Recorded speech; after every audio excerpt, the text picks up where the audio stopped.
city buses, the late night buses, and the shopping buses. And we'll touch on all of that after a while. Hi, I'm Steve Bjella, and I am a bus rider for the last 2 years, and so I thought I'd share some of my experiences with riding the city bus, and also my dreams for the bus service in Stevens Point. My name is Lynn Markham. I've been riding this bus here for, probably about 8 years, and have ridden a number of other buses in the past, and so I'll just talk about my experiences doing that, particularly here. Okay, I promised you a little bit more about that. On the schedule there, it says we should say something about intercity bus service. There is one bus per day that comes from Wausau and goes to Milwaukee, run by Lamers. And as far as the intercity bus service, other than that, there is in the planning stage between 4 cities the idea that we might have intercity bus service between Wausau, Marathon City, Mosinee, Stevens Point, and, well, if we put in Marshfield, then we got 5. As most of you know, money is pretty tight, and the progress is quite slow. Plus, it's a new idea.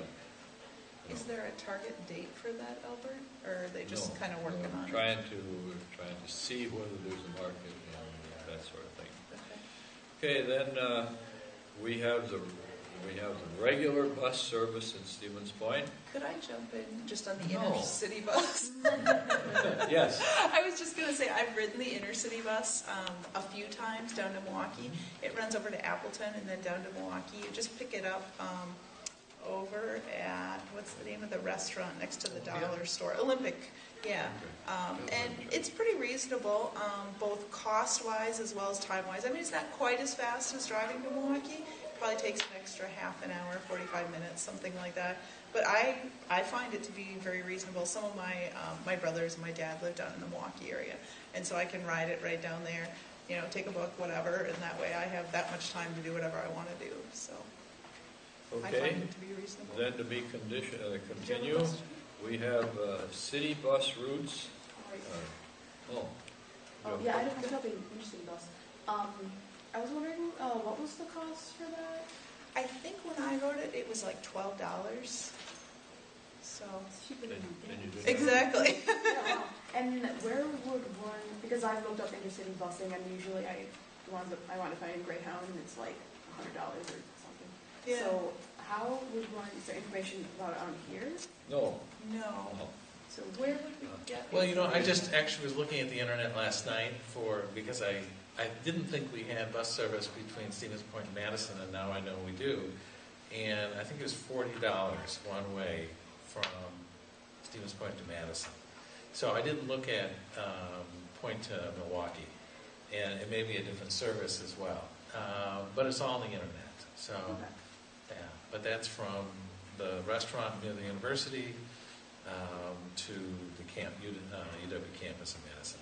You mean the Olympia restaurant? Olympic restaurant, Right. yeah. Yeah, and I believe that bus is run by Lamers, isn't it? Right. Yeah. Yeah, okay. Yeah. So you could call Lamers in the phone book, I guess, and get more information. Right. But my understanding is it's one trip per day. Okay, back to the city. There are regular bus routes in the city. Most of them are run on half-hour schedules, and some run on 1-hour schedules. There is a transfer point between bus routes if you need to get a transfer point. Transfer at what's we call the hub. It's right near Shopko, downtown Shopko. The buses are air conditioned in the summertime. They're heated in the wintertime. And now we have put in service 3 hybrid buses that save on fuel. They're practically brand new. And one thing I found was rather interesting is that when they come up to a stop sign and they have to use the brakes, there's a device in there that generates electricity from their stopping motion. I've been on the Transportation Commission long enough, so I think this is the third or fourth buses that we have, and we usually run the buses about twice as long as the expected life of the buses. The manufacturer gives you an expected life, let's say 5 years, and we usually run them 10 years. And it's because of good maintenance by the mechanics. As far as the administration is concerned, the administration is very lean, and so that means the administrators of the bus service are working pretty hard. As far as the fares are concerned, way back about 1966, there used to be a commercial bus line or service in Stevens Point. Well, they couldn't make it because too many people used automobiles.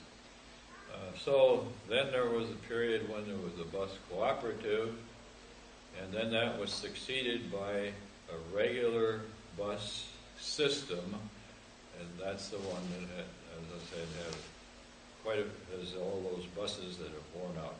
Now, the fare that a person pays on the bus is only a small portion of the cost of running the bus, in that the federal taxes provide about 80% of the busing cost, and state taxes about another 10%.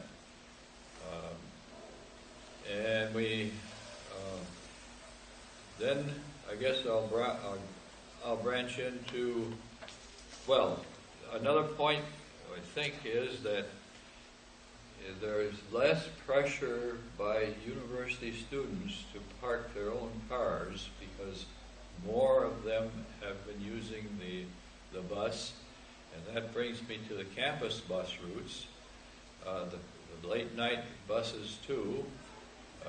They're shopping bus routes, and their late night bus routes. The late night bus routes and the campus routes are paid for by student fees, and you need to just flash your student card to get on the bus, and anyone else can get on the bus as well, because federal law says if you run a bus system, you got to have it open to everybody. Now, for none of you folks who are disabled, but for people that are disabled, we do have a Point Plus service, which is a smaller bus, and it's van equipped, and it gets door-to-door service. Now, back to the late night service. This is hard to believe for some of you, I think, but there used to be quite a few complaints late nights by people walking back from the square to the campus. They seemed to think that there was a lot of noise being made. Some pickets were taking off fences occasionally, and once in a while I guess somebody get into a fist fight. Well, since there's a late night bus service, that's almost out of existence. And that, of course, leads to better relations between University of Wisconsin-Stevens Point and the community. Then I'll mention that the buses all have bike racks on the front of them. I think the capacity is at least 2 buses. That means that a person could ride a bicycle up to a bus stop, put the bicycle on the rack, and go with the bus, and then reverse on the way back. And then, that's kind of like like a park and ride. Let's see. There's a loose association of bus system operators in the state. Our bus manager meets periodically with with other folks, so we get exchange ideas back and forth. Like if a certain kind of bus doesn't perform well, then somebody else doesn't buy one. Like that. Let's see.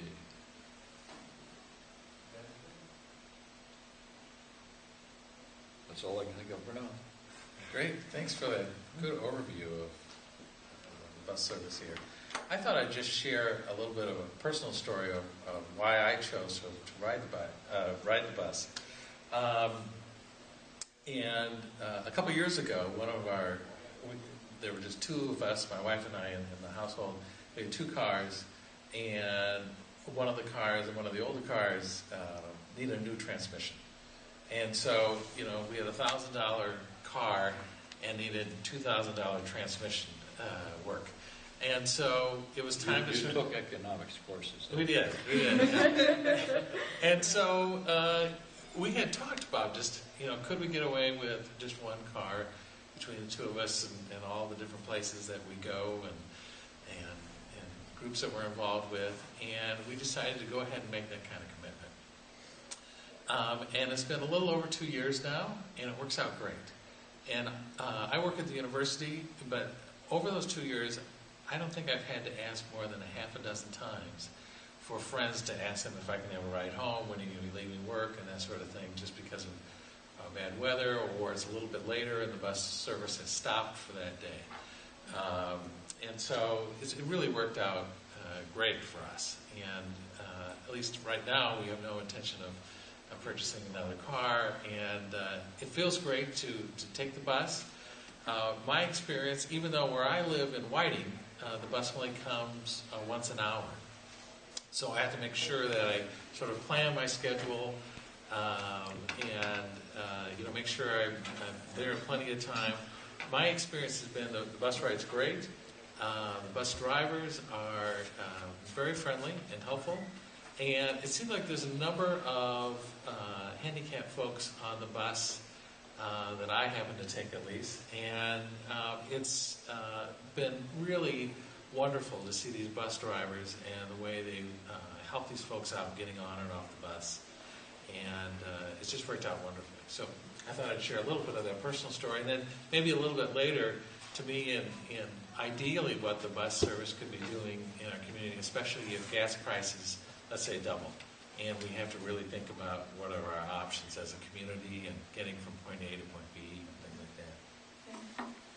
Okay, my story is kind of similar to Steve's. I guess my husband and I, we've got two young kids, they're 2 and 6, and I think we've been just at one car for, 10 years, something like that. And I looked it up online in terms of how much money that can save a family in between car payments and insurance payments and gasoline and taking the car to the shop and that sort of thing. They estimate it costs about $6,000 a year to have a functioning car. And so when earlier this year they were talking about, that we might lose city bus service based on state politics, I was like, that would cost us an extra $6,000 a year. And it's probably not $6,000. I probably spend $100 a year on bus fares, $1 per ride. I tend to ride my bike. I live on the north side of Stevens Point, and I ride my bike during the summer, and then in the winter when it gets cold, and I've tried riding my bike, and I learned that the chain freezes up, it rusts, and it doesn't work so well. That's when I start riding the bus, is when it gets cold in the winter. And so when we bought our house, we're near Madison School or Mickey's Restaurant, if you're familiar with either of those. When we bought our house there, to be honest, I didn't look at the bus routes. At that point, I was pretty much riding my bike and stuff. But when I did look at it, it turns out it's perfect. There are 2 buses every half an hour up there.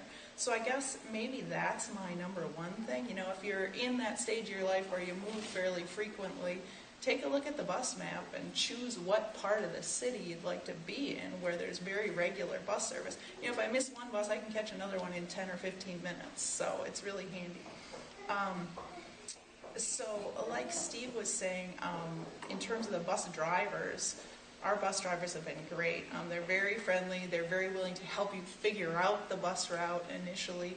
To me, that was the biggest hurdle, was just getting my hands on one of these and sitting down and learning how to read a bus schedule. I grew up in a rural area where we didn't have bus schedules, and figuring out how to get from here to there. But once I got on it the first time, it went really smoothly. In terms of the bus drivers being friendly, maybe the best example of that I have is my 2-year-old daughter goes to preschool one morning a week, and now in the fall I usually ride my bike, and I've said, you know, do you want to ride in the bike trailer? And she's like, no, I want to ride the bus. And it's like, oh, why is that? Well, I want to go see Kathy. I like Kathy. Kathy's nice to me. And so we ride the bus this time of year when she goes to preschool so she can see the bus driver, because she really likes the bus driver. So I guess it's neat. You know, I mean, I consider Kathy a friend at this point. You know, I talk to her most mornings throughout the winter. I brought her plants for her garden, melon plants, because I was talking to her about them and stuff. But also the people that you get to know on the bus. For me, it's been a nice way to get to know more of the people in my own neighborhood that I probably wouldn't get to know otherwise. So that's been good. And then also when the state politics were happening earlier this year that were threatening, you know, city bus systems, one of the things that kept coming up is the people that rely on the bus, they have no other options for getting around town. And think of just how stuck they would be if they didn't have a way to get to the grocery store, or, you know, just basic stuff, the grocery store and the doctor and stuff like that. So I think it serves a great purpose from that perspective too, as well as giving them a chance to, you know, meet more people and chat with them. I suppose I might mention also a couple more things. The bus system does own Millie, and Millie is what is used at the Crazy Days, and it was used when we had Art in the Park here just about 2 weeks ago. Millie is really a truck with seats on it and a roof and sides, and it's kind of a novelty. Some people in the community consider it a complete waste of money, but it seems to the people who ride it, they seem to like it pretty much. Now, as far as another point, there are 30 ride passes or so that give you a little discount. You don't have to. I think they don't have to be used up within 1 month. I think they can be used up over a longer period. And then about 3 years ago, somebody got the bright idea that children that were not in school in the summertime were kind of a pain for their parents to haul them around town here and there, like to the Boys and Girls Club or YMCA. So somebody came up with the idea of what we call the Freedom Pass. It covers the most of the summer for one person, and then the person, they can get on the bus, and parents don't have to cart them off to wherever they were going and then pick them up again. Another function that is that you know that there are some people in the community who are on welfare, and they have to go over to the Guilt-Free Center periodically to renew their eligibility and that sort of thing. They are often pretty short of transportation too, which isn't terribly surprising. They get from their social worker, they get a card that says that they can ride the bus, and then periodically periodically the Guilford Center reimburses the system, so that's quite a break for those folks. What else? I was just going to add, and please chime in if you have thoughts or questions about it, but I was thinking about, before we moved to Stevens Point, we lived in the Chicagoland area, and the mass transit system there was set up so that actually home values were increased if you lived near the mass transit system, because you wouldn't have to pay for parking, and you could just walk to the train, and it was, and the school system, the school districts were usually stronger in those areas in the suburbs where they had good mass transit as well. With the hurricane recently out east, my son has been living in New York the last few years, and 5 million people take the mass transit every day in New York City. And it's the same thing in New York City, where if your apartment is closer to a train station, you pay more. And so I had this interesting thought about Stevens Point. So if in 5 or 10 years, and gas is at $8 or $10 a gallon, because it is this finite resource, will our community be moving closer to our bus routes? And will we be moving in as a community and utilizing the mass transit system that we have? Will we be having more inner-city buses going back and forth between Stevens Point and Wausau, Madison and Milwaukee? So rather than 1 a day, will we have 4 or 5 a day? And it's just, I'm interested in your thoughts as well on the panel and in the room.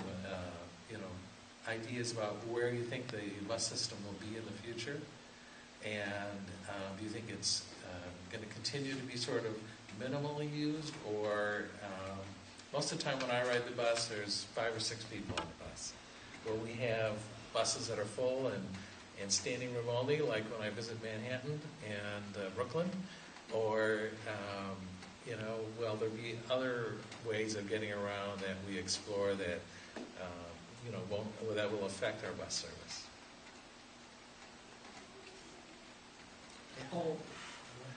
Okay. I think we'll be looking increasingly at electric vehicles, and I think because of that, we're going to be relying on electric vehicles mainly for shorter commutes, and then buses and high-speed rail for longer ones. So I think it wouldn't be out of the ordinary for somebody to take maybe drive their Nissan Leaf, for example, to another city, and then from there they'd either hop on a bike to go through the city, they'd take the bus, or maybe they're from there taking a train to Chicago, and then they're relying on the bus system there. So I think buses are definitely a piece of the puzzle in the future, and I think we'll see more and more hybrid buses, maybe electric buses, more and more of those types of things. And I think as people realize they can reduce their dependency on cars pretty easily, that infrastructure for buses, trains, bike systems will definitely pop up even more. So I think you don't see a huge amount of change until you see the infrastructure in place to support that change. So we kind of have to wait a few more years to see that, but that's what I think will happen. Someone else had a thought. I'll crack a joke for a second, and then I'll ask a serious question. Okay. We won't need buses because we're all going to be able to telecommute in our pajamas. So that's going to be where the buses will be. Okay. But I'm going to take your question about where will the bus be, sort of literally about space, which is, and your point about properties being closer to buses and having greater value, is the decision about where to put the bus routes. And what effort is there to try to make sure we've got blanket coverage, 100% access, or is there prioritization that happens? And maybe even more importantly, what sort of response? Is the community able to respond, the bus routes able to respond to changes in the community as we are developing? I suppose, go ahead.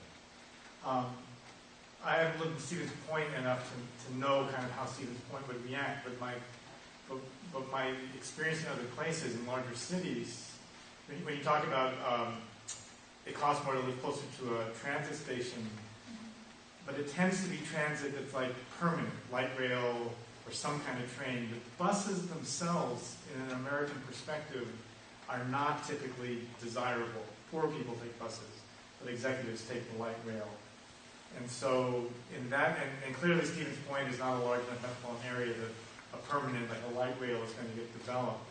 And so because of that, I think it's worth questioning whether that same, the New York example of Chicago might really apply to Stevens Point. So. Well, we certainly have more flexibility with the bus routes. That's So, exactly why yeah, it affects versus the real train. estate, because the reason why light rail or the subway can increase in real estate value is because you know that in 10 years some administrator's not going to move the subway 5 blocks over. Right, yeah. So that's, from a real estate perspective, that it could, that's why the market does work that way to some degree. Right. I could add a couple of observations just in the part of town where I tend to ride the bus from the north side to the university. In the last 5 years, the bus route there has been stable. It moved over 1 block, but it's been stable. I've always had these 2 buses every half an hour going by. So to me, that's very convenient. I think part of the reason that that part of town is well served is twofold. One, there's a lot of multifamily housing, therefore high development, a lot of people in a smaller area, so it makes sense to have more buses serving it. And related to that, there are the Evergreen Apartments along North Point, and there are a lot of bus riders from there. If I get on the bus at 7:45 in the morning, it's sometimes full, standing room only. So this idea that nobody rides the bus in Stevens Point may be true sometimes a day on some routes, but is not universally true. The other thing is, and this is kind of anecdotal, but in the last few years, in the last 5 years that I have been riding the bus, there was a new apartment complex put at the corner of 2nd and Maria that's served by those 2 buses per half an hour. And there was a new one just approved by the City Plan Commission, I believe it was last week, that's also going to be right there on 2nd Street, just a bit south of Maria. So I think that there is some development happening in areas that are well served by buses. Whether it's happening because the bus service is there or not, I don't know for sure. But it does seem to be complementing one another. As far as the, go ahead. Well, I was just going to say my perspective on the buses is I think the intercity busing will be a bigger issue. I don't think a lot of, because I think students are some of the biggest population for intercity because going to events and going home and visiting family and everything. And as a student, I already utilize the intra-city bus constantly. So we have a Facebook group that's a rideshare group on campus, and I don't know if you're aware of it, but people post like, oh, I'm going home to Milwaukee this weekend, who wants to come? Or like, I need to go to Madison, is anybody available, that type of thing. And there are, typically each post has a response. So there are a lot of people who don't have cars or can't afford the gas. And so usually people just get lucky and are able to get places certain weekends, but I think the students would really like the idea of more intercity buses, because so many that have little or no ability to get around outside of Stevens Point. So I think in the future, especially with rising gas prices, that will be one of the bigger changes. I hope. When you say that you think that there is this demand for more intercity buses, can you be more specific? Are you talking about like what Elbert mentioned in terms of this development within central Wisconsin, Wausau, Wisconsin Rapids, Marshfield, that sort of thing? Or are you talking more routes to Madison and Milwaukee and maybe the Fox cities? I'm talking like more, maybe more frequency, because the cities that I frequently see are like Madison, Milwaukee, Marshfield, and Rapids. Like there are about 7 cities that I frequently hear, and I don't think many students know about the intercity buses, but there is frequent need for them to go. And I've talked to a couple of people who go home each weekend or go to another city each weekend for a job or to babysit siblings or something like that.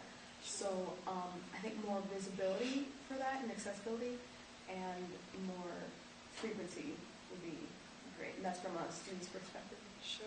So, do you know if the rideshare board has any sort of tracking mechanism? So like at the end of the semester or the end of the year, you could say, okay, there were, 20 20 requests to go to Madison. Or, Not officially, but if you sit down on because it's a Facebook page, so Yeah. it will save since it's started. Sure. So you could So kind it of could make be your own compiled. graph type thing. yeah. And that could be something that the creators of the page or somebody could present to some board of some sort. Maybe, to maybe the illustrate- Transportation Commission. Right, right. to illustrate the need and such. Yeah. The intercity bus planners have thought about bus service early enough so people who live in Wausau and work in Marathon City, for example, could use it to get to work. That's probably rather important. And then between Stevens Point and Wisconsin Rapids, there are a lot of people who live in one place and work in the other one. If there were a route that would work for most people, that could be viable, but that's got to be studied. Now, as far as the routes in the city is concerned, we're trying to figure that people should be able to walk about 2 blocks or 3 blocks or so to a route, and then we always keep track of how many people get on at a certain stop, and if there are very few people there, then we try to skip it. But there cannot be an overly large number of stops on a route because you're time limited. And then just a remark about my nephew.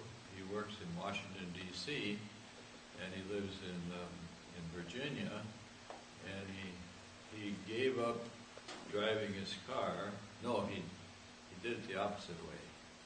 He was taking public transportation, and it didn't seem to work out for him very well. But to park near his work site, it cost him $300 a month.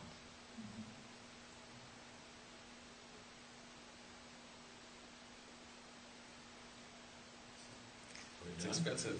I could say a little bit about future whatever directions in terms of my mind. And on one hand, my comments are going to seem pretty small, but it's because I'm pretty satisfied with the bus system as it is in the part of the city I ride it.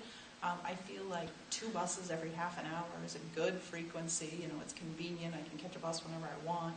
I guess I do wish maybe there was some weekend options, which there aren't in that part of the city. So I guess I wish that other parts of the city were as well served as where I am. But I recognize that also depends on ridership. One of the things I was just looking at on the map, I was thinking there were some big housing complexes that went in a couple of years ago on Green Avenue.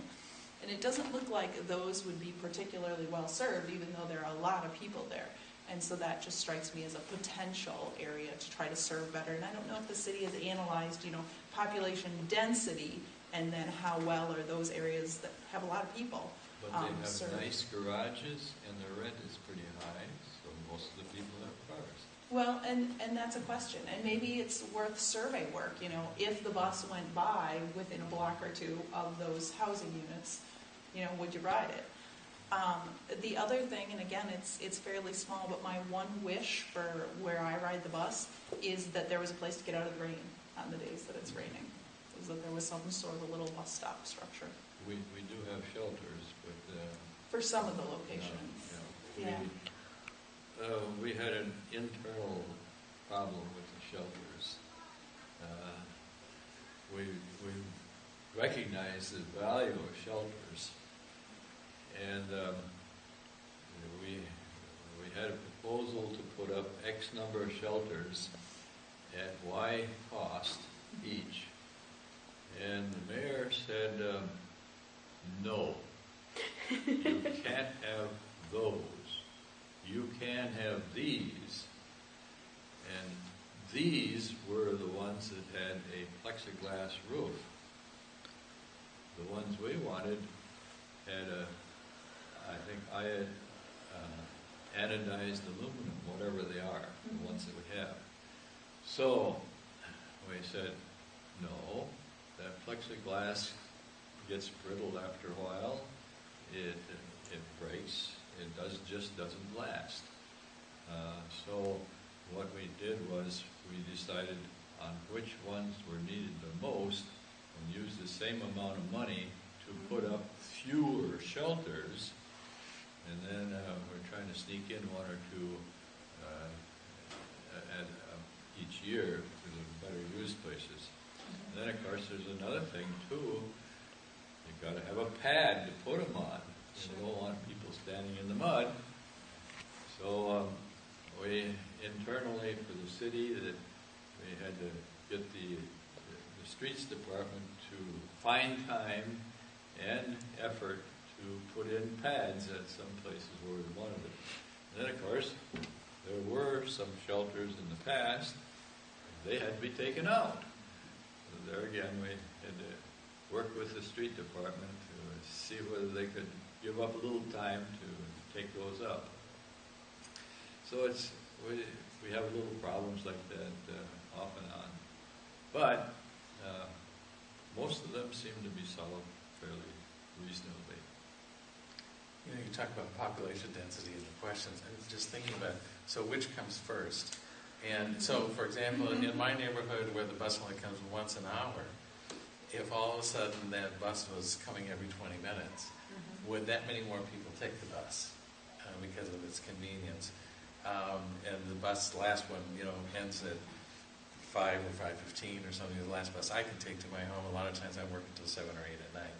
So if it ran later, would more people take it? And that's the challenge of commissions and committees that you're on, trying to make these good decisions for the community and how it fits in the economics of